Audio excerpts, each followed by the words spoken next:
It's Cadasaling on Sporting Icons.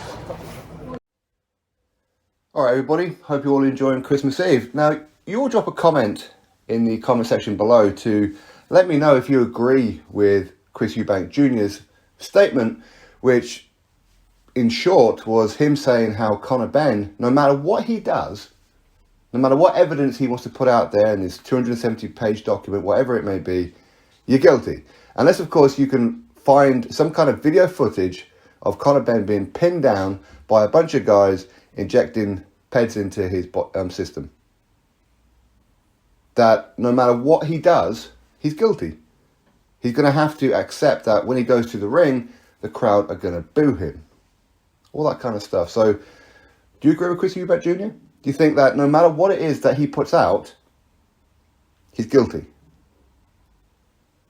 Now, I understand where he's coming from. Of course, he's saying it from a boxing fan's perspective, where a lot of boxing fans will say, rightfully so as well, that if you're guilty, you're a scumbag. Okay? As in, if you did it intentionally. If you're saying that you're innocent, and however this got into your system is by accident, well, it's still your fault because you allowed it to get into your system. So no matter how which way you look at it, you're guilty.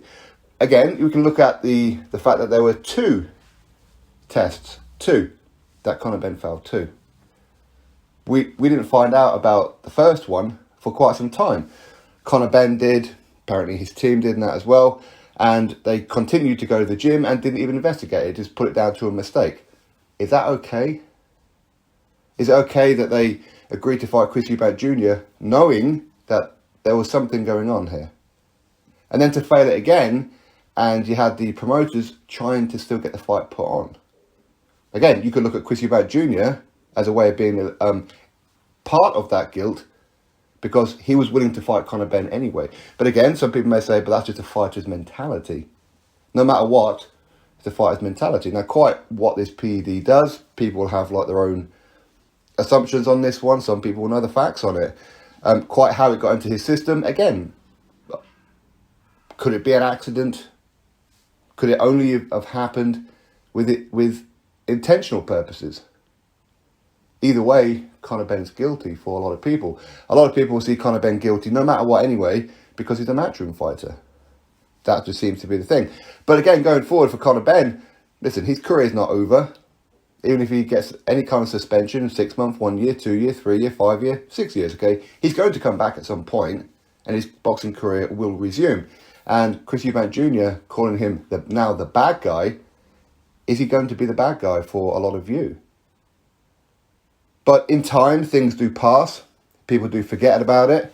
People don't really talk about it that much anymore, unless, of course, you're IFL or TalkSport. Then, of course, they continue it. But you know what? They don't do it with other people. But people who have failed tests in the past, like Big Baby Jarrah Miller, like a Tyson Fury, like many fighters, right, have failed tests. And their careers have continued. People will forget about it for a certain point. I mean, if I'm Conor Benn, I'm going to probably come out with some kind of mental health thing. You know, distract people from everything. That's what I would do. Okay? But, hey, listen, in time, we'll find out exactly what this the 270-page document that's been put in. What are the WBC going to do about it? The WBA, those who are, of course, involved in VADA. Going forward, people will say, but you voluntarily enrolled yourself into VADA, even though you're top 15 WBA, WBC, which means you have to be enrolled anyway, but you paid for this testing only to ignore the test. There's a lot of things that people will want answers on. Anyway, drop your thoughts below, click thumbs up, subscribe. Catch you next video.